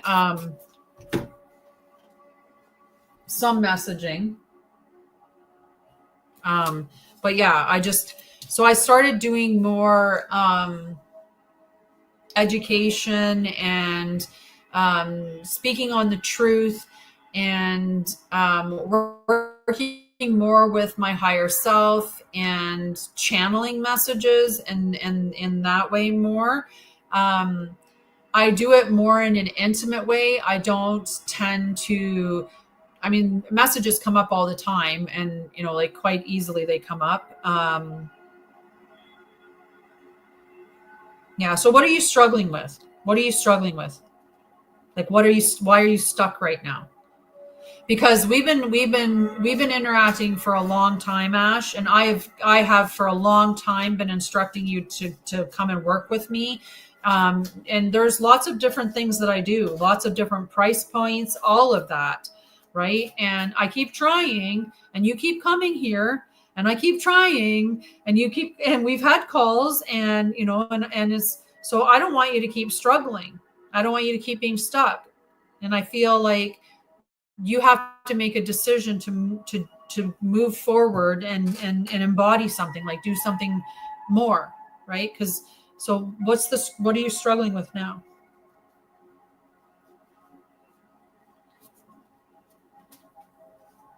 It's so funny. I like stare at the names on the bottom of the screen. I was just like staring at it. Like, it looks so funny. I'm sure the angle of my head just like yeah, let's, like, we can talk, or if anybody, but that's a choice. That's a choice, right? That's a choice, right? There's so many distractions, right? There's so many distractions around us, right? There's so many distractions, and we can choose to allow the distractions to continue to distract us, or we can choose to say, I'm done. I'm done. Right. And we all have our breaking point, and that's what ends up happening, right? Is we hit our breaking point. We get to a certain, and I hit mine too. I got super freaking sick. So when they told me I had multiple sclerosis, which I didn't, I'm canceling that. That was not my truth. But when they handed me that diagnosis those years ago, that was like a wake-up call for me, that I needed to change things, and I needed to do them fast, because I was not going into a wheelchair, and it was looking pretty freaking serious by the whole, I was getting worse and worse. And when I took the time off to heal from the multiple sclerosis and get some treatment plans in place, that's when my trauma came crashing down around my shoulders. And I could have just not done anything. I'd still be off on a leave of absence. I'd be on disability, or I'd be on something, because I wouldn't be able to work because I would be so medicated and sedated. But I chose not to do that. I didn't want to live like that. I didn't want to be like that. I wanted to heal. I wanted to have my life back. I didn't want to be a victim. I didn't want to be sick. I didn't want to be in those spaces. So I hit my breaking point, and my breaking point made me say, enough is enough. I don't care what I have to do. I'm going to do it so that I can reclaim my life, and the life that I was always meant to have before all of the distortions, all of the lies, all of the manipulation, all of the trauma, all of it, right? So then once you start to embody that truth, and then you just make that up, that just becomes your life, and it just becomes easier and easier. And now life is easy. Like, nothing phases me, like, because I know the truth, and I have, sovereignty, and I have the ability, like the tools that I need, that when things go wrong, that, if something went wrong, I would be able to resort to the tools that I have, or, I would be able to do those things. But the only one that can change things is for you. right? The only one that can do something different is you. And you can keep looking for information and getting information. You can ask for questions to be answered, and questions will be getting answered. You can go and get a reading and someone will give you clarity on something, or maybe, you know, give you some insight. But until you do the practical stuff, it's just going to keep coming back to the circle, right? Every time we see that pattern come back up, that's an opportunity for us to say, am I going to do what I always did, or am I going to do something different? Because the only way that you're going to affect change is to do something different. If you do what you always did, you get what you always got. It's the way that it is. The only thing that affects change is change, right? To do the same thing and expect change, that's what they've, you know, called it's insane. It's insanity to expect something to change when we keep doing the same thing. That'd be like the Canadians that voted in the same party after the last 10 years. They voted in the same party that has done nothing but, you know, like brought Canada down into the place that it is now. But they brought them in again. Your question, like the question should be like, if things were bad, why would you vote the same person in? Like, that's insane. That's insane.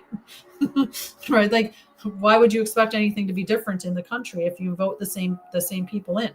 Like, I don't know how things change when it remains the same, right? So anyway, that's my thing, right? Connect with me. Like I said, my lowest thing that I have is $11.11. That is a membership group per month.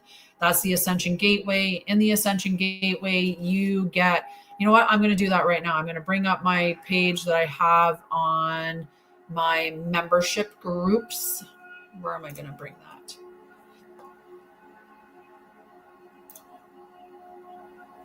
I'm going to do it here, I think. Right here. I have to search for it, so hang on. And my keyboard's not where it normally is. I didn't push the button. I pushed on it, but it didn't come up. Oh, that's also part of the problem. This screen's directly in the way of where that thing is.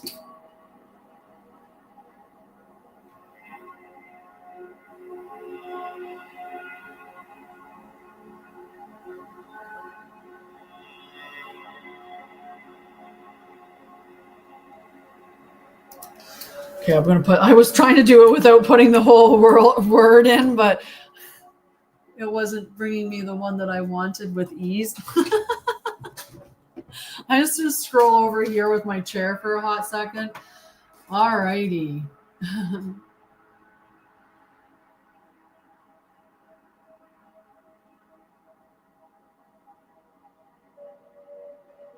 I'm like, I'm pretty sure I have a whole page that's all it talks about is.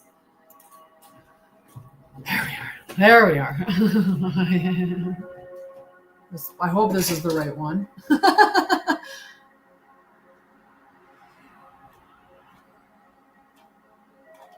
Oh, this one's about the. This isn't the right one. Anyway, I'll talk about anyway. Anyway, we won't worry about that right now. I'll do a whole session that'll talk about the membership groups. Because actually, you know what? I'll do it on the website. That's another way to do it. I'll just go to the website and the group page.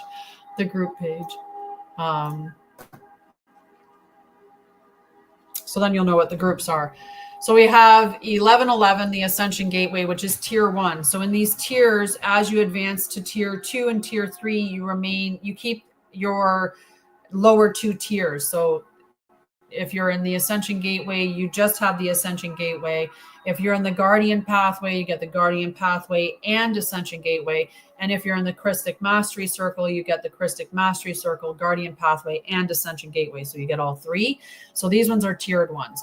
So the Ascension Gateway is for seekers who are ready to step into deeper truth and energetic sovereignty, which is perfect for those beginning their journey into divine discernment and energetic clarity.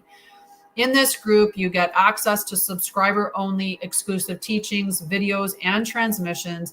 You get entry into private membership community for discussions and questions and answers. You get monthly energy sovereignty activations and recalibration practices. You get early access to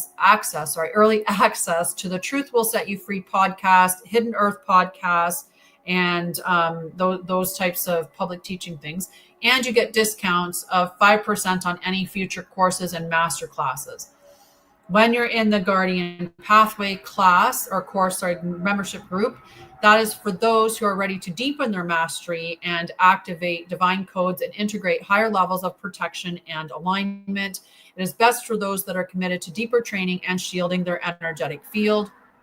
You get everything in the Ascension Gateway plus advanced false light exposure teachings and deep dive lessons. You get a monthly Q&A or Guardian training session with me, with bonus guided energy work and quantum healing activations. You get exclusive Beyond the Grid workshops on dismantling false ascension systems, all of that within that group. Then there's the Christic Mastery Circle, which is the top tier of those three. And that's for those who are stepping into full Christic embodiment, planetary mission work, and advanced divine architecture. This is for those that are ready to step into their advanced mastery and planetary restoration work. So you get everything in the lower two tiers, plus personalized quantum energy assessments and feedback monthly. There's a tab there and you go in and you fill out the information, and I will give you your report every month. So every month you can do a new one. Carol, who's a member of that group, and I know she's here. So every month you can ask a question and I will respond to that. You get exclusive master classes on AI, spiritual hijacking, DNA recalibration, and grid work, and so much more. You get advanced activations and Christic shielding techniques. You get priority access to the Guardian level teachings and mission work. And you get a private monthly live call for VIP members to go deeply. So in each of those, the Ascension, you get a 5% discount. Guardian, you get a 10% discount. And the Christic, you get 15% discount on the classes that I have and stuff like that. So that's the other bonus to them. There's also the Still Waters Sanctuary, and this is for $33.33 per month. And this is a sacred space. The Still Waters Temple, which is a sanctuary of remembrance for the soft-hearted, sensitive, and soul-led. This is not a course, it is a temple space, and it's what I call a soft space for those of us that are on our healing journey. So there's bi-monthly audio transmissions that are aligned with the lunar cycle on the new and full moons. There's downloadable journals of remembrance, PDF pages with prompts. There's monthly live whisper circle with replays, which they haven't been happening yet, but that's because this group is just starting. There's full access to the audio and PDF archive in your own private portal. And there is a gentle temple blessing thread for optional reflection and witnessing. So that's that group for $33.33. And then the final group is the Oracle Chamber, which is $22.22. And this is only for those with the key may proceed.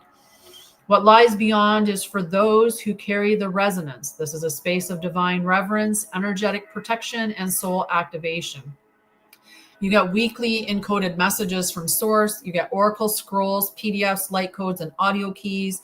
You get exclusive voice transmissions and channel teachings. You get divine practices for sovereignty embodiment and early access to select offerings, courses, or books. And again, you get discounts with those ones too. For the Oracle Chamber, it's a 10% discount on classes. And in this Stillwater Sanctuary, it's a 15% discount for classes, the same as the Christic Mastery Circle.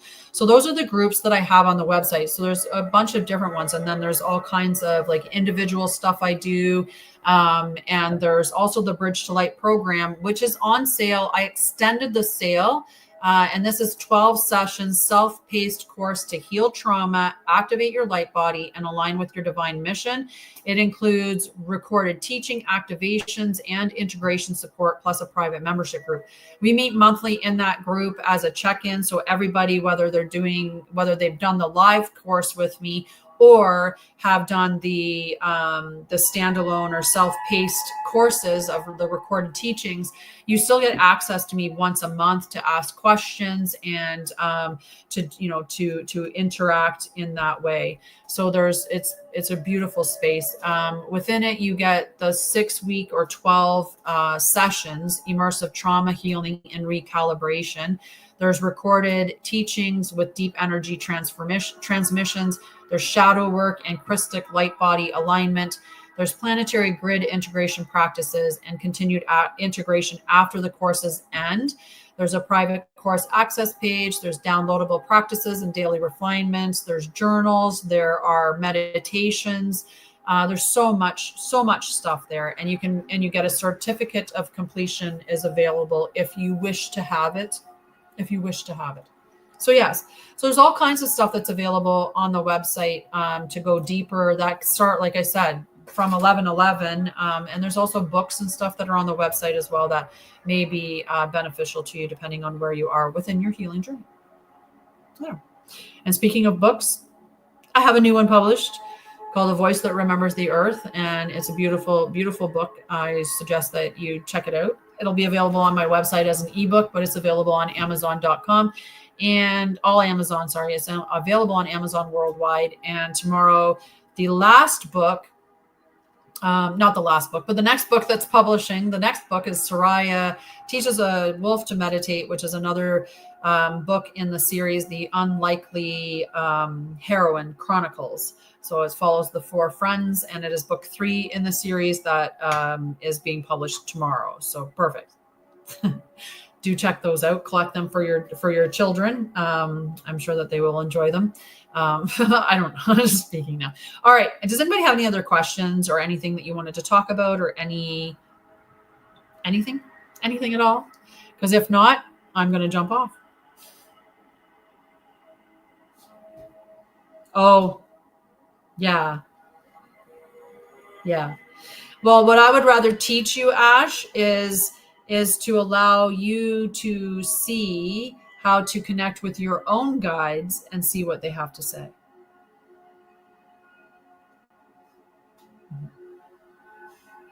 Yes.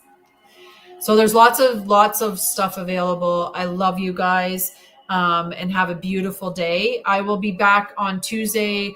We're still going to stick with 11 a.m. for now until I want to discuss with people and see. I'm thinking about switching it to 6 p.m. For the live time. So we're going to talk about that a little bit more.